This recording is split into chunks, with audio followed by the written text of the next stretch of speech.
अस्सलामु अलैकुम वरहमतुल्लाहि वबरकातुहू। बिस्मिल्लाहिर्रहमानिर्रहीम नहमदुहु व नुसल्ली अला रसूलिहिल करीम व अला आलिहि व अस्हाबिहि अजमईन, अम्मा बाद। मोहतरम भाइयों, बुजुर्गों, दोस्तों, 2 रोज़ पहले जयपुर एक्सप्रेस में जो दर्दनाक वाक़या पेश आया है उसने पूरे मुल्क को हिला के रख दिया। आज हम उसी केस को टेक्निकल एनालिसिस करेंगे और कुछ सवालात हैं। आज हम उन सवालात को भी पूछेंगे और उनको रेस करेंगे कि सबसे पहली चीज़, जयपुर एक्सप्रेस के अंदर चेतन सिंह नाम का जो ऑफिसर जिसने ये काम अंजाम दिया, जिसने बेकसूरों मासूमों के ऊपर गोलियां चलाई, जिसने अपने एक सीनियर के ऊपर भी गोलियां चलाई, कहा यह जा रहा है कि वो मेंटल पेशेंट था। तो सबसे पहला मेरा सवाल ये है कि ये जो प्राइवेट कंपनियां होती है हर 3 महीने में अपने जो एम्प्लॉयज़ है उनकी मेंटल हेल्थ का चेकअप कराती है कि हमारे पास काम करने वाले लोगों की मेंटल हेल्थ सही है या नहीं है। एक इतना बड़ा हमारे गवर्नमेंट का एक विभाग है, उसके अंदर काम करने वाला इंसान जिसके हाथ में आप जो है एक हथियार दे रहे हो जो पूरी तरह से भरा हुआ है, और उसकी अगर मेंटल हेल्थ चेक नहीं की गई थी तो ये हमारे लिए इंतहाई खतरनाक बात है। फिर ऐसे कितने ऑफिसर्स होंगे जो ट्रेनों के अंदर घूम रहे होंगे, या कितने ऐसे होंगे जो हथियारों से लैस होंगे और आपने उनकी मेंटल हेल्थ का कोई ख्याल नहीं रखा। ये बहुत ही ज़्यादा ख़तरनाक चीज़ है ये कि एक आदमी मेंटली अनहेल्दी है और आप उसके हाथ में जिंदा कारतूस देकर और जिंदे हथियार देकर ट्रेन के अंदर वो आदमी घूम रहा है। और वही हुआ कि अगर वो मेंटली अनहेल्दी था तो उस इंसान को जो है किस तरीके से ड्यूटी के ऊपर भेजा गया। तो पता ये चला कि हमारे यहाँ पे ये सिस्टम होना चाहिए, भाई आपके पास में जो काम करने वाले मुलाजिमीन हैं उनकी मेंटली हेल्थ जो है हर महीने 2 महीने में आपने जांचना चाहिए। दूसरी चीज़, उसने अपने सीनियर को गोलियों से शूट किया और उसके बाद उसने एक डब्बे में से 4 डब्बे क्रॉस करके तीसरे डब्बे, 5वें, चौथे डब्बे में जाकर वहां पे उसने चुन चुनकर सिर्फ दाढ़ी टोपी वाले मुसलमानों को शहीद किया, सिर्फ मुसलमानों के ऊपर गोलियां चलाई। और उसके बाद उसने जो बातें कही है वो इस चीज को जाहिर कर रही है कि हमारे देश के अंदर जो हमारे भड़काऊ मीडिया न्यूज चैनल्स है उन्होंने पूरे मुल्क के माहौल को किस तरीके से खराब कर दिया। वो माहौल खराब करने की वजह से जो लोगों की जहनीत है, जो लोगों की मेंटालिटी है, वो इस तरीके की बन गई हुई है कि खुलेआम मुसलमानों के ऊपर हमला हो रहा है, खुलेआम 3 मुसलमानों को शहीद कर दिया गया और एक उसका अपना ऑफिसर, उनकी भी जान चली गई। ये इंतहाई जो है ना, ये जो मीडिया ने जहर फैलाया हुआ है पूरे मुल्क के अंदर, तो मैं ये समझता हूं कि ये जो जहर है ना, ये खाली मुसलमानों के लिए नहीं बल्कि सबके लिए खतरनाक है ये। क्योंकि ये जो जहर तुम फैला रहे हो, आगे चल के इसका जो रिएक्शन होगा और आगे चल के इसके असरात जो मुल्क के ऊपर पड़ेंगे और आगे चलकर मुल्क के अंदर जो माहौल आप बनाना चाह रहे हो, इसका मकसद क्या है। जबकि मुसलमान जो इस मुल्क में रहने वाले हैं वो यहां के मूल निवासी है। मैं तो हमेशा ये बात बोलता हूं, और सिर्फ मैं नहीं बोलता हूं बल्कि आरएसएस के जो प्रमुख है मोहन भागवत साहब, कई मरतबा वो ये बात बोल चुके हैं कि अफगानिस्तान से लेकर तो बर्मा तक ये पूरा जो अखंड भारत एक ज़माने में कहा जाता था, यहाँ रहने वाले सारे के सारे जो लोग हैं वो सारे के सारे, उन सब के वंशज अगर देखेंगे वो सब पहले हिंदू ही थे, वो पहले दलित थे या आदिवासी थे। बाद में जो ताजिर इंडिया में आए और ये इलाकों में, तो उनकी वजह से ये लोग ईमान में कन्वर्ट हुए या इस्लाम में कन्वर्ट हुए। सब यहाँ के मूल निवासी, अगर आपका सबका डीएनए चेक करोगे ना, या अगर आप दुनिया के किसी भी मुल्क में जाओ, अभी मैं बहुत सारे यूट्यूबर्स के व्लॉग्स देखता हूँ, जैसे नॉमेडिक शुभम है, जैसे तोरवशु है, इसी तरह से प्रतीक जैन है, मुंबई का एक लड़का है, बहुत सारे लोग हैं इसी तरह से। मैं उनके सबके जो है ना व्लॉग्स देखता हूँ।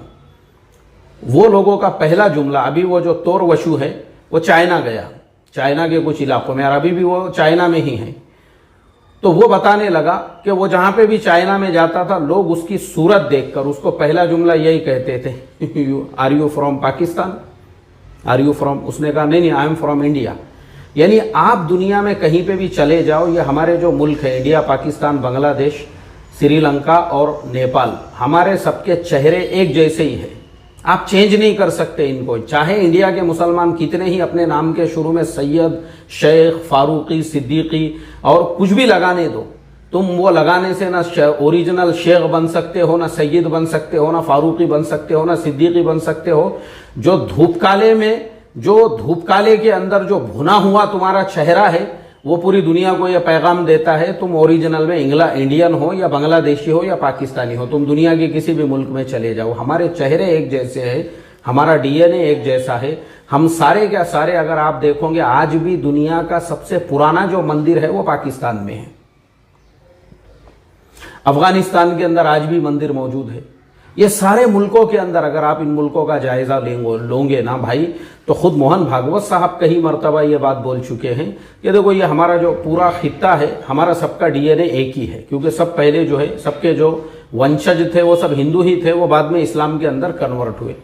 अब ये जो मुसलमान इस्लाम के अंदर कन्वर्ट हुए हैं, या जो मुसलमान यहाँ पे अपने इस्लाम के ऊपर अमल कर रहे हैं, तो मुझे हैरत इस बात के ऊपर है, क्योंकि मैंने और मुल्कों के अंदर भी देखा हूं। अभी जैसे चाइना की ही मिसाल आप ले लो, चाइना के अंदर भी मुसलमान हैं और चाइना के अंदर भी, लेकिन चाइना में वहां का सबसे बड़ा जो धर्म है वो नेशनलिटी है, राष्ट्रवाद है। वहां पे मजहब, वहां पे किसी भी फॉर्म के अंदर किसी का मजहब नहीं लिखा जाता है, वहां पे किसी भी कॉलम के अंदर धर्म का कोई कॉलम ही नहीं है। वहां पे जो बात चलती है वो सिर्फ और सिर्फ राष्ट्रवाद की। और वहां के मुसलमान भी जो है, उनका कोई मजहब, यानी मजहब के नाम से उनकी शनाख्त नहीं होती है। वहां सब कबीले बने हुए हैं, हान कबीला है, हुई कबीला है, इस तरीके से लोगों के वहां पे नाम है। लेकिन हमारे अपने मुल्क के अंदर ये जो जहर फैलाया जा रहा है मुसलमानों को निशाना बना के, अरे भाई मुसलमान इसी मुल्क के मूल निवासी है, वो कोई दूसरे मुल्कों से आए हुए नहीं है, यहाँ पर वो कोई बाहर की कौम नहीं है, वो इसी मुल्क के मूल निवासी है। वो उन मुसलमानों के खिलाफ में अगर तुम ऐसा माहौल बना रहे हो, ये मुल्क के लिए खतरनाक है, एक बात याद रखो। और मैं आपको उसकी मिसाल देकर बताता हूं। हमारे बाजू में बर्मा है, बर्मा के बाजू में थाईलैंड है, दोनों भी मुल्क आजू बाजू है। बर्मा में ऐसे ही धर्म के नाम पे जो उन्होंने कट्टरता की है, खाने को नहीं है वहां पे लोग, चूहे खाते हैं वहां के लोग, जंगलों में से चीजें निकाल के। क्यों? क्योंकि धर्म के नाम पे वहां पे जो राजनीति खेली गई और पूरे मुल्क के अंदर धर्म के नाम पे जो जहर फैलाया गया, पूरा मुल्क आज बर्बाद हो चुका है। आज उस मुल्क में कोई गवर्नमेंट नहीं है, कोई सिस्टम नहीं है, कोई निज़ाम नहीं है। और उसके बाजू में थाईलैंड देखो आप, थाईलैंड के अंदर भी जो है तकरीबन 5% से ज्यादा मुसलमान हैं। थाईलैंड पूरा बुद्धिस्ट कंट्री है, 1% वहां पे भी हिंदू है। उस मुल्क में भी अलग अलग धर्म के, समाज के, जात के लोग वहां पे भी रहते हैं। लेकिन आप उसी थाईलैंड के को देखो, उन्होंने अपने यहाँ पे ये जो जातिवाद है और जो धर्म के नाम की राजनीति है, वहां पे आप धर्म के नाम पे कोई बातचीत नहीं कर सकते।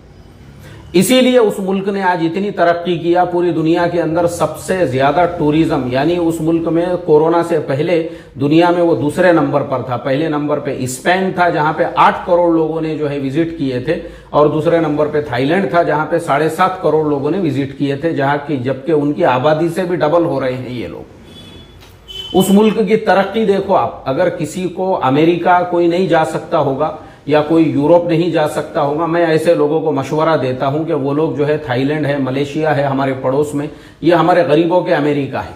कुआलालंपुर चले जाओ, आपको न्यूयॉर्क सिटी का वहां पे पूरा का पूरा ऐसा महसूस होगा।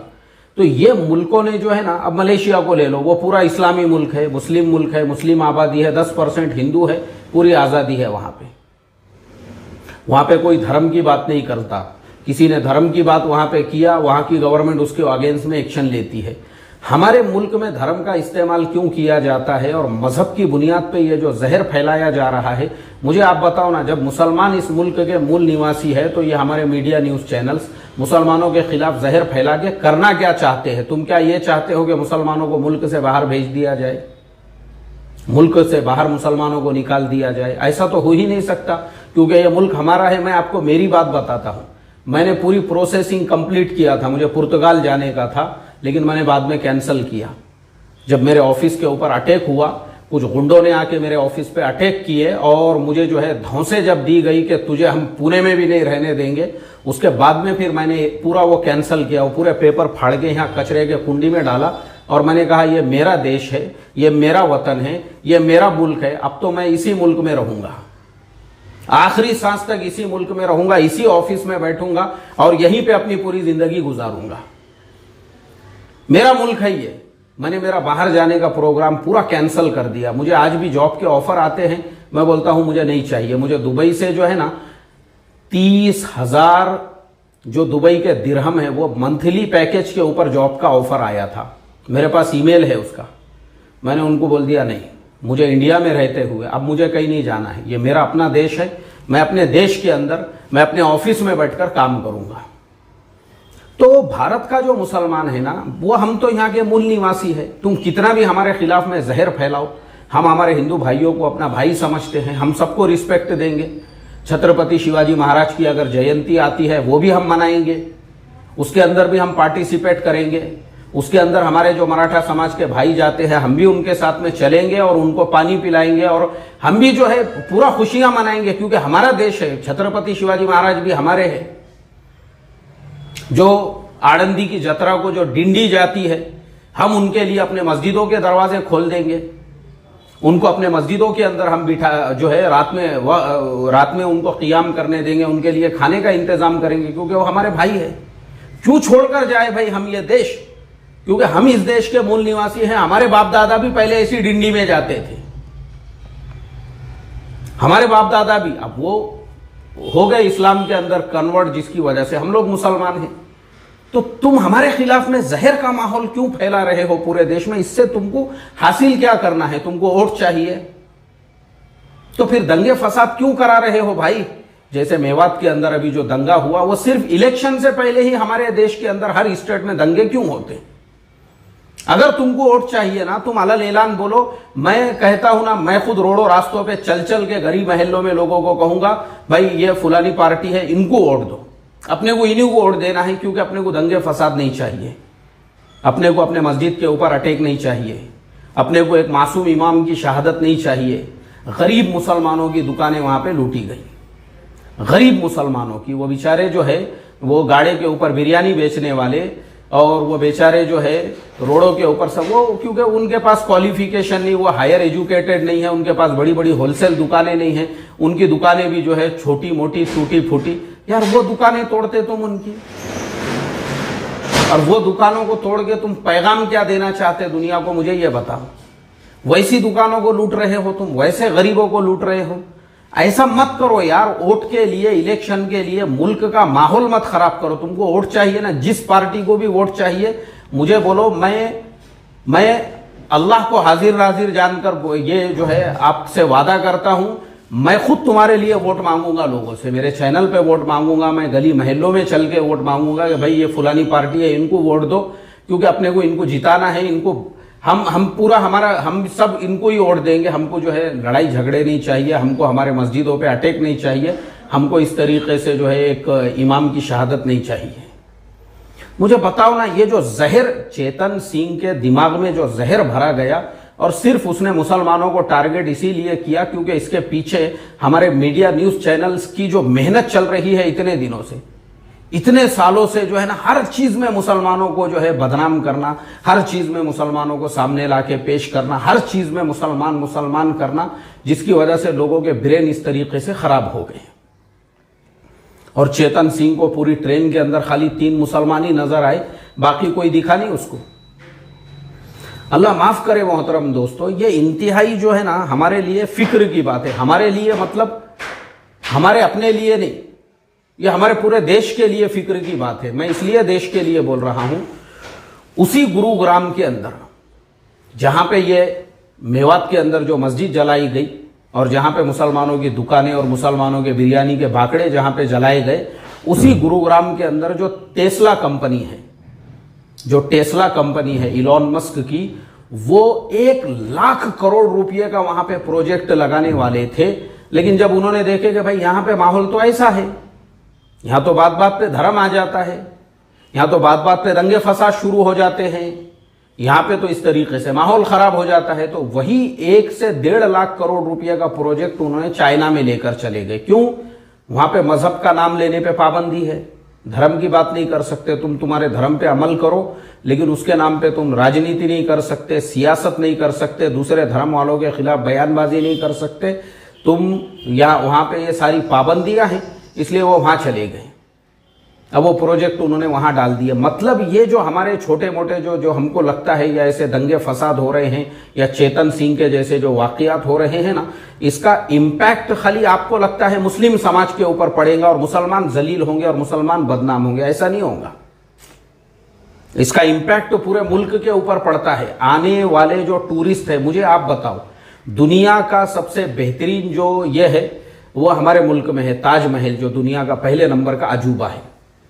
तो हमारे मुल्क में स्पेन की तरह से 8 से 10 करोड़ लोगों ने आना चाहिए था, थाईलैंड की तरह से 7 से 7.5 करोड़ लोगों ने आना चाहिए था। हम टूरिज्म में टॉप 10 में भी नहीं है। क्यों?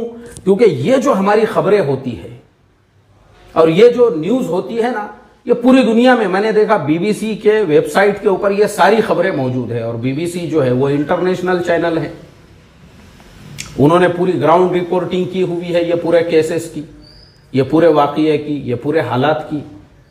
अल्लाह माफ़ करे मोहतरम दोस्तों, मैं बस आखिरी में यही कहना चाहूँगा, जो सवालात मेरे माइंड में थे, जो मैंने कहा, एक मेंटल पेशेंट के हाथ में आपने हथियार कैसे दिए, वो तो ख़तरनाक है उसके लिए भी और मुल्क के लिए भी और पूरे ट्रेन में सफ़र करने वालों के लिए भी। और दूसरा जो मेरा सवाल था वो यही कि जो जहर उसके दिलो दिमाग के अंदर भरा गया, उसके लिए ये हमारे चैनल और ये सोशल मीडिया जिम्मेदार है। और मैं सारे लोगों को ये भी बता दूं, भले तुम कितना भी जहर भर दो, इससे जो है ना, हम इस मुल्क के वासी थे, हम जो है ना, हम हैं हिंदुस्तान के वासी। हम इसी मुल्क के अंदर, हमारे जो बाप दादा थे वो लोग, उन लोगों ने जो है इस्लाम को एक्सेप्ट किया था। हम मूल निवासी है इस देश के, हम देश छोड़ के कहीं जाने वाले नहीं। हम इसी मुल्क में हमने जन्म लिया है, इसी मुल्क के अंदर हम अपनी कब्रें बनाएंगे। कितना भी जो है ये माहौल ख़राब करने वाले को ख़राब करने दो। तमाम मुसलमानों से बस मेरी आखिरी में इतनी ही रिक्वेस्ट है, हम अल्लाह ताला से दुआएं करें, फजर की नमाज में कुनूत नाजिला पढ़े अपने मस्जिदों के अंदर। इसी तरह से मगरिब की नमाज के बाद हर मस्जिद में सूरतुल यासीन पढ़े और उसके बाद इज्तिमाई तौर पर पूरी इंसानियत के लिए दुआ करें। अस्सलामु अलैकुम व रहमतुल्लाहि व बरकातुहू।